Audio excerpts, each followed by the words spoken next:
পঞ্চায়েত থাকলে উন্নয়নের বার্তা বা সেখানে উন্নয়ন পৌঁছাচ্ছে না। রামনগরের 4 বারে তিনি বিধায়ক রয়েছেন, যে সমস্ত জায়গায় বিজেপির পঞ্চায়েত রয়েছে সেখানে উন্নয়ন ঠিক মতন পৌঁছাচ্ছে না বা সেখানে সরকারি আর্থিকভাবে করা আছে।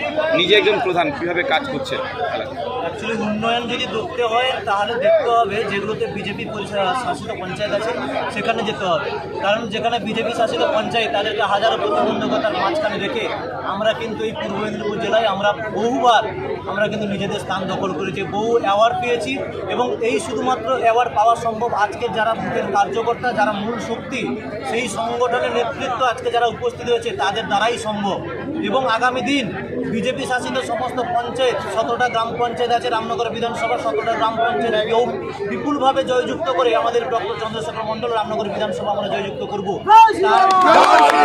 তার কারণ একটাই, এই রামনগর বিধানসভার যিনি প্রার্থী বর্তমান অখিলগিরি, আমাদের এই দীঘা, আমাদের তুলসীজরা থেকে বালিসাই থেকে যে আমাদের দীঘা পর্যন্ত যে দীঘা বাইপাস রাস্তা হওয়ার কথা, যেখানে 19টি মৌজা এখানে যুক্ত আছে, তার মধ্যে মাত্র 4টি মৌজাকে সন্তুষ্ট করেছে, কিন্তু বাকি 15টা মৌজাকে মানুষকে বঞ্চিত করেছে আর্থিক জায়গা থেকে। কিন্তু এ প্রত্যাশা আমরা আমাদের প্রার্থীর হাত ধরে এই রাস্তার উদ্বোধন আমরা করব এবং আগামী দিন আমরা নন্দকুমার থেকে দীঘা পর্যন্ত যে জাতীয় সড়ক তার খুব উন্নত প্রসার হবে এবং দীঘা থেকে আমাদের যে জলেশ্বর পর্যন্ত ট্রেন লাইন, সেই ট্রেন লাইন সংযুক্ত হবে আমাদের বিধায়কের হাতে। পশ্চিমবঙ্গ বিধানসভা আমাদের ভারতের প্রধান বাদলপুর গ্রাম পঞ্চায়েত।